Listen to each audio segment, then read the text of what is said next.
क्या क्या नशा सिर्फ गोंडी में? नकाब बुरके वाली औरत को मुख्यमंत्री बनाएंगे, हम उत्तर प्रदेश की विधानसभा में जाकर नारे तकबीर अल्लाह अकबर लगाएंगे। तो इससे बच्चे, नौजवान बच्चों को जोश आता है, लेकिन इससे बहुत बड़ा नुकसान। आपकी पार्टी के एक बहुत ही वरिष्ठ शख्सियत जिनको आपने फर्स्ट से अर्श पे पहुंचा दिया, उन्होंने कितना नुकसान किया आपका? चौकीदार चोर निकल गया, देखते हैं क्या होगा। तो मैं तो बहुत छोटा इंसान हूं, तो मुझे अल्लाह के लिए काम करना है, कौम के लिए, मुल्क के लिए काम करना है। किसी और के बोलने से मुझे कोई फर्क नहीं पड़ता। कहते हैं बेहुनर बनकर रहो तो ताने हाली सुनो, बाहुनर बनकर रहो तो कौम की गाली सुनो। आप देख रहे हैं आमना सामना मीडिया। वीडियो को शेयर कीजिए, चैनल को सब्सक्राइब नहीं किया है आपने तो सब्सक्राइब जरूर कर दीजिए। दोस्तों, आमना सामना मीडिया में आपका इस्तकबाल है, स्वागत है। आज हमारे साथ मौजूद है समाजवादी पार्टी के महाराष्ट्र के अध्यक्ष कायद मिल्लत अबू आसिम आबिद साहब। सर, आपका आमना सामना मीडिया में इस्तकबाल। शुक्रिया साहब, बहुत शुक्रिया। अबू आसिम आबिद साहब, जिस तरह से मुंबई महानगर पालिका के इलेक्शन के बाद में जो हालत सेकुलर पार्टी की हुई है, चाहे वो एनसीपी हो चाहे कांग्रेस हो, और समाजवादी पार्टी को बहुत बुरी तरह शिकस्त का सामना करना पड़ा, तो क्या ये संगठन की कमजोरी थी कि या सिस्टम की खराबी थी कि सिस्टम ने जिस तरह से इस इलेक्शन को हाईजैक किया, सियासी बदगुमानी भी इसे कह सकते हैं? आप क्या मानते हैं? मैंने कुछ सियासी बदगुमानी तो चली रही है, वरना चलो समाजवादी पार्टी तो यहाँ एक बहुत छोटी पार्टी है। समाजवादी पार्टी जो बड़ी पार्टी है यूपी में है, और हम जहाँ पे हारे हैं, यहाँ पे हमारे एरिया में क्या है ना कि हम सारे नगर सेवक हमारे थे, लेकिन पिछले 4-5 सालों से कोई इलेक्शन नहीं हुआ जी। और जनता की उम्मीद थी कि हमारे नगर सेवक काम करें। कैसे काम कर सकते हैं जब कोई फंड ही नहीं मिल रहा है, कोई उनकी बात नहीं सुन रहा है, तो वो नगर सेवक ही नहीं है। लेकिन उन्होंने 5 साल तक सड़क पर रहकर काम किया, तो लोगों को दिलो दिमाग में ये बात है, भाई ये गली क्यों नहीं बना रहे हैं, यहाँ पे ये काम क्यों नहीं है, कैसे करेंगे, फंड नहीं है। तो ये जो एंटी इनकम्बेंसी जो थी ना, वो असर हुआ। और दूसरा, मुस्लिम नौजवान आजकल जो है ना, कुछ जो अंधभक्त टाइप है ना, उन्होंने एक घर जाकर के कहा एक मुस्लिम पार्टी है जो स्टेज पर कहती है ला इलाहा इल्लल्लाह मुहम्मद रसूलुल्लाह, मेरा तेरा क्या रिश्ता, ला इलाहा इल्लल्लाह। इस तरह की चीजें जो है नौजवानों के दिलों में गई कि भाई अपनी पार्टी है। तो इससे लगता है मुझे कि हमारा जो नगर सेवक का इलेक्शन था वो हमारा थोड़ा कमजोर हुआ। आजमी साहब, जिस तरह से आप ये कह रहे हैं कि 3-4 साल तक इनको फंड नहीं मिला या काम करने का मौका नहीं मिला, तो ये तो और पार्टी के नगर सेवक के साथ में भी मामला है ना। तो और पार्टी में थारी ना, और कांग्रेस की हालत क्या हुई, एनसीपी की हालत क्या हुई, और जो है और जो सत्ता में है, सत्ता में इनको तो पैसे मिल रहे हैं, उनको दबा के पैसे दिए जा रहे हैं जी। यानी यहाँ पर सत्ता पक्ष के एमएलए को 1000 करोड़ रुपया डेवलपमेंट के लिए दिया गया है जी, 200 करोड़ रुपया भी दिया गया है जी, और हमारे नगर सेवक को 5 रुपये नहीं दिया गया। नहीं, उसके बावजूद भी काम तो हुआ है ना, लेकिन कहीं ना कहीं जो मकामी सतह पे जो आपके नगर सेवक थे, उनके इल्जाम लग रहे हैं कि उन्होंने नशे को बढ़ावा दिया। खासतौर से एक नगर सेवक, क्या नाम है उनका, फरहान या उनका नाम आता है कि उनके भाई जो है ड्रग्स का कारोबार करते हैं। नहीं, बिल्कुल गलत बात है। मेरा कोई नगर सेवक ड्रग का कारोबार करे और मेरी पार्टी में रहे, इट इज नॉट पॉसिबल। देखिए, ऐसा है ना कि लोगों ने एक नैरेटिव ऐसा बनाया जबरदस्ती का। लेकिन आप मुझे बताइए कि आप तो मीडिया वाले हैं, क्या नशा सिर्फ गोंडी में जी, गोंडी बदनाम किया जा रहा है? नशा तो पूरे महाराष्ट्र में है, पूरे देश में है नशा। तो ये जानबूझ करके नैरेटिव बनाया गया। लेकिन अब तो नगर सेवक मेरे नहीं है ना, अब नशा बंद कर दो, चलो देख लेते हैं कैसे बंद हो जाता है जी। अच्छा है, बंद करते हैं, हम तो कोशिश कर रहे हैं रोज। हम तो असेंबली में जितनी बार खड़े होते हैं नशे में, मैं क्या, हमारे जितने एमएलए हैं महाराष्ट्र के सभी नशे की वजह से परेशान है। पुलिस को बोल रहे हैं बार वो वहां पे जो है काउंसलिंग कर रहे हैं इसके लिए। तो कोशिश तो कर रहे हैं सब लोग, लेकिन अभी ये कहें भाई और ये पार्टी है ये काम नहीं कर रही। अब आप खुद आ गए हो नगर सेवक, आप जरा सत्ता भी दिखा दो ना।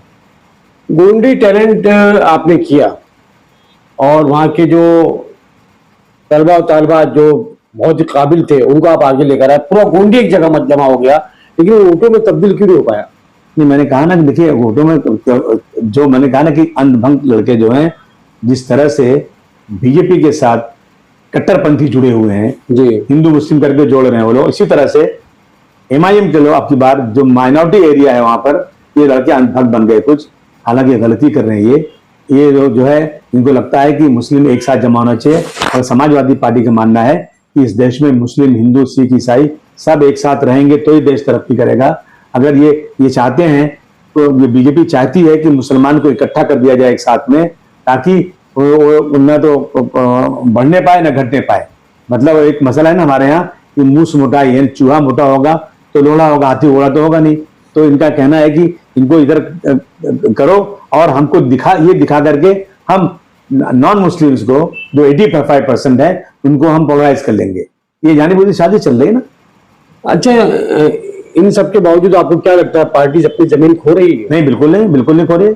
पार्टी जमीन कहाँ खो रही है? अब इंदिरा गांधी एक बार हार चुकी थी, पिछली बार जो है राहुल गांधी जी को एक महिला ने हरा दिया था। तो ऐसा नहीं है, कभी कभी इश्यूज ऐसे आते हैं। समाजवादी पार्टी का वोट बैंक है, मैं चौथी बार वहां से चुन कर आया हूँ और इंशाल्लाह अगली बार बहुत ज्यादा वोट चुन कर आया। मालेगांव का जो रिजल्ट आया उससे आपका हौसला बुलंद हुआ, ताकत मिली है? हाँ, हमने वहाँ अलायंस किया था, हौसला बुलंद तो है हमारा वहाँ हुआ। और हमारे उसमें जो है शोरापुर के पास हमारे जो है जिला परिषद में चुनकर आए हैं, कोशिश जारी है। मालेगांव में डिप्टी मेयर आपका बना है? जी हाँ, डिप्टी मेयर मेरा बना। हिजाब वाली महिला वो आप ही की है? हाँ, मेरी पार्टी की है। लेकिन उसका क्रेडिट तो जो है नेशनल मीडिया एमएन को दे रहा है कि असदुद्दीन ओवैसी ने ये कहा कि हम हिजाब वाली महिला को मेयर बनाएंगे। तो क्या नेशनल मीडिया भूल गया? वो अंधे, आपके अंधे क्या? उनकी पार्टी जाइए क्या? उनकी पार्टी क्या मतलब? कोई मुस्लिम लेडी अगर पर्दा करती है, चुनकर आ गई तो उनके बोलने से हुआ क्या? ये बातें देखिए, चुनकर आ जाए ठीक है, लेकिन ये बातें बोलना कि हम निकाब बुर्के वाली औरत को मुख्यमंत्री बनाएंगे, हम उत्तर प्रदेश की विधानसभा में जाकर नारे तकबीर अल्लाह अकबर लगाएंगे, तो इससे नौजवान बच्चों को जोश आता है, लेकिन इससे बहुत बड़ा नुकसान है। फिर वो जाके आकर विधानसभा में जय श्री राम का नारा लगाते हैं, तो बुरा क्यों लगता है आपको? ये धर्म है, धर्म अपनी पर्सनल चीज होती है। मंदिर, मस्जिद, साधु संत मौलवी बने हैं, ये लोग अपना काम धर्म में करें। हमको भी जाना है मस्जिद में, जाकर सब नारे लगाएंगे। लेकिन जो देश सेकुलर है, जहाँ सब हिंदू और मुस्लिम साथ रहते हैं, वहाँ मजहबी नारा कोई भी लगाए ना, मैं समझता हूँ कि अगर यहाँ पे नारे तकबीर अल्लाह अकबर लगेगा तो हिंदू को बुरा लगेगा, यहाँ लगेगा वहाँ पे स्टेज के ऊपर लगेगा नारे ये जय श्री राम का तो मुस्लिम को बुरा लगेगा। इसलिए हम कहते हैं ना कि इन चीजों को धर्म के साथ रहने दीजिए, इसका जो धर्म है उसको चलाए, लेकिन इसको ला करके स्टेज के ऊपर या विधान भवन में या पार्लियामेंट में चिल्लाना, मैं समझता हूँ ये देश के लिए ठीक नहीं।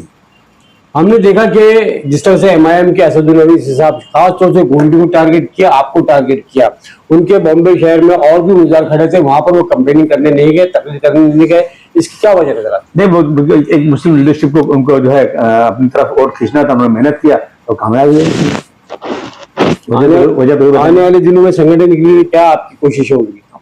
काम चालू है, 365 दिन काम करते रहेंगे, आगे देखेंगे क्या होता है। जी, आपकी पार्टी के एक बहुत ही वरिष्ठ शख्सियत जिनको आपने फर्स्ट से अर्श पे पहुंचा दिया, उन्होंने कितना नुकसान किया आपका? चौकीदार चोर निकल गया, देखते हैं क्या होगा। चौकीदार बदलेंगे आप? 100% कुछ ना कुछ करेंगे, ऐसे अभी एंजॉय कर रहे हैं थोड़ा, मेयर का इलेक्शन हो जाए। अखिलेश यादव जी क्या कहते हैं? अखिलेश यादव जी ने कहा अबू हासिम तुमको जो ठीक लगे करो पार्टी के लिए। उनको मालूम है पार्टी के साथ मैं जुड़ा हुआ हूँ, पार्टी के सम्मान को आगे लेकर चल रहा हूँ। अखिलेश भाई की तरफ से मेरे तो भी वो है और मैं उससे पूछता रहता हूँ क्या करना चाहिए, जैसा बोलते हैं वैसा करता हूँ। जिससे सवाल उठते हैं कि कहीं ना कहीं आपके गोंडी में जो आपकी पार्टी के लोग थे, मैं खुद उसका एक गवाह हूँ कि आपकी पार्टी के अंदर जो है कुछ लोग जो है इतने बदअखलाक है, उनको बात करने की तमीज नहीं है कि कार्यकर्ता जो होता है, सामाजिक कार्यकर्ता होता है, वो खुश इखलाकी से पेश आता है। उस शख्स के चेहरे पे कभी मैंने मुस्कुराहट नहीं देखी और बद अखलाकी का मुजाहरा दिया। मेरी मुराद जो है गयासुद्दीन से। अब गयासुद्दीन का चेहरा आपको ऐसा लगता है बद अखलाकी? मेरी शिकायत नहीं, ये आम गोंडी की शिकायत है कि गयासुद्दीन ने बहुत बर्बाद किया। आसिम भाई नहीं आ रहे हैं, आसिम भाई को हराने का उनके संगठन के लोगों ने किया। मैं कहाँ आ रहा हूँ, मैं तो जीत के आया हूँ। नहीं आप पार्टी को, हाँ वो तो इसी से गिने ना, आपके नगर से हारे मतलब ये आपकी शिकस्त नहीं। ठीक है, मुझे इंक्वायरी करूंगा इसकी और मैं कोशिश करूंगा कि मेरी पार्टी में बद इखलाक लोग ना रहें। इखलाक से मिले लोगों से जो भी शख्स है उनको समझाऊंगा, बुझाऊंगा कि भाई देखो ये शिकायतें आ रही हैं और आप इस पर जो है इसको सोचिए ज़रा, इससे ऐसे पार्टी का नुकसान हो रहा है, सारे लोग नाराज हो रहे हैं, और अगर कोई नहीं मानेगा तो हम अलग कर देंगे उसको संगठन से। इस कि आपने हार जीत के बहुत उतार चढ़ाव देखे हैं और मिल्लत को और मिल्लत की खिदमत के लिए आपने एक लंबे समय से अपनी खिदमत अंजाम देते आ रहे हैं। आपने दौलत पैसा सब कुछ निछावर किया और इसके बावजूद इस तरह से जब मिल्लत से इस तरह की, यानी मैं कहूँगा मिल्लत को हम इल्ज़ाम नहीं दे रहे हैं, इन कहीं ना कहीं मुसलमानों को सोचना चाहिए था कि हमारी एक मजबूत क़यादत को हम नुकसान पहुंचाने जा रहे हैं। तो घर में आपकी फैमिली में इतने मायूस हुई कि आपकी बेटियों ने, आपकी अहलिया ने ये कहा कि बस अब हो गया, बहुत खिदमत हो गई, अब घर बैठ जाइए या अपना कारोबार देखिए? नहीं नहीं, ये तो हमेशा चलता रहता है कि भाई फैमिली को टाइम नहीं दे सकते, बच्चों से मिल नहीं सकते, इनके साथ कहीं जा नहीं सकते, वक्त रहता नहीं है, सोने को पूरा टाइम नहीं होता, भागते रहते हैं। तो फैमिली तो हमेशा ये कहती है कि भाई बस कीजिए, बहुत हो गया, कम कीजिए इसको, कम कीजिए इसको। लेकिन अल्लाह ने ज़िंदगी दिया है तो कौम की खिदमत करना चाहिए हम लोगों को। हम कोशिश कर रहे हैं इसके, और ये ऐसा है कि हम मायूस नहीं, हम देख रहे हैं ना कि जब मौलाना अबुल कलाम आज़ाद साहब जो हमारे लीडर हैं, मरने के बाद उनके इतना नाम लिया जाता है, लेकिन वही मौलाना आज़ाद साहब जब दिल्ली से ट्रेन में बैठे, अलीगढ़ स्टेशन पे ट्रेन को रोककर वहाँ के बच्चों ने उनके गले में जूते का हार पहनाया था।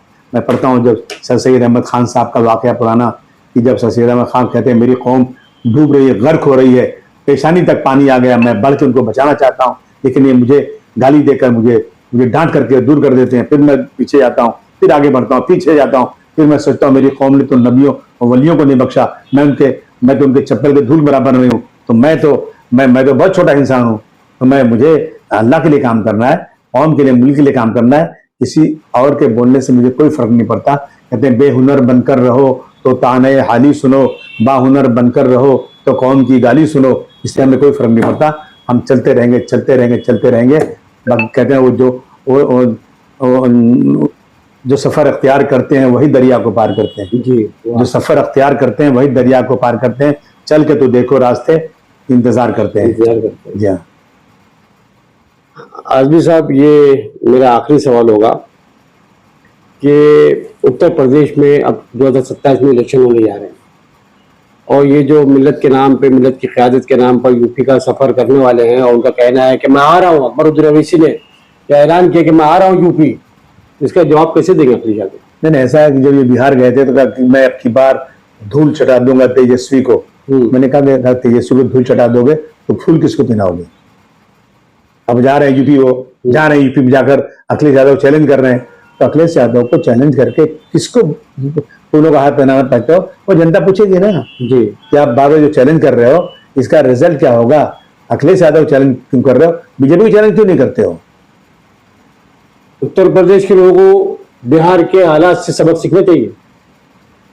उत्तर प्रदेश के लोगों क्या सीखना है? उत्तर प्रदेश लोग तो बैठे हुए हैं, सीखना उनको चाहिए जो लोग इस कौम का नाम लेकर कौम के साथ गलत कदम उठा रहे हैं, और अपनी थोड़ी सी शाबाशी के लिए, थोड़ा सा पता नहीं आप क्या कह सकता हूं मैं इसके लिए, वो जो कौम का नुकसान कर, उनको सबक सीखना है। उत्तर प्रदेश क्या सबक सीखना है? नहीं, उत्तर प्रदेश के लोग बिहार के जो रिजल्ट से उनको कुछ सबक लेंगे ना कि भाई जिस तरह से एमआईएम ने जाकर वहां पर जहां 24-25 सीटें आया करती थी एमएलए की, आज वो गिन के जो है गिनती की हो गई 6-8 हो गई है। 2014 के पहले जी, जिस पार्टी का नाम ले रहा हूं, मैं नाम नहीं लेना चाहता हूं, हैदराबादी में थे, उसके आगे बाहर गई नहीं थी कभी। 2014 के पहले हमारे प्रधानमंत्री जी गुजरात में थे, दिल्ली नहीं गए थे। 2014 से हैदराबाद के हमारे लीडर जो हैं वो निकले, पूरे देश में गए कि मुसलमानों के हालात को सुधारेंगे, उनकी लीडरशिप बनाएंगे। 2014 में मोदी जी दिल्ली गए और उन्होंने कब्जा किया, आज तक प्रधानमंत्री हैं। मुझे बता दो कि जो हैदराबाद से गए थे 2014 के बाद मुसलमानों के हालात सुधरे हैं या खराब हुए हैं, वो आप तखमीना कर लो। तो 2014 में मोदी की एंट्री होती है और दूसरी तरफ वहीं से पैरेलल जो है असदुद्दीन अवैसी की एंट्री होती है, क्या मामला करेंगे? मुझे नहीं बात, मैं सोच रहा था ऐसे, मुझे जो है ऐसा कि ऐसा क्या मामला है, बस मैं क्या कह सकता हूँ। आज तक नतीजे पे नहीं पहुंच पाए आप? अरे भाई, इतनी बदतमीजियां होती है सोशल मीडिया पे कि जो गाली दे रहे हैं, कुछ भी बोल रहे हैं, मतलब क्या है ये बदतमीजियां हैं। उन्होंने कैसी सी बातें करते हैं कि अगर कुछ बोल दिया तो 550 लोग जो है अपने पीछे पड़ जाते हैं। तो मतलब है क्या, ये कोई तमीज तहजीब है क्या?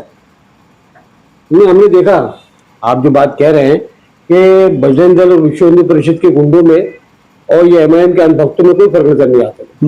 ये आप खुद ही कह रहे हैं ना? जी बिल्कुल बिल्कुल जी। ये थे अबू आसिम आज़मी साहब, इनसे कई सवाल किए, बातें तो बहुत सारी है लेकिन आज़मी साहब को जाना है, मसरूफ है बहुत। इंशाल्लाह फिर और भी बातें होंगी, तब तक के लिए हमें इजाज़त दीजिए।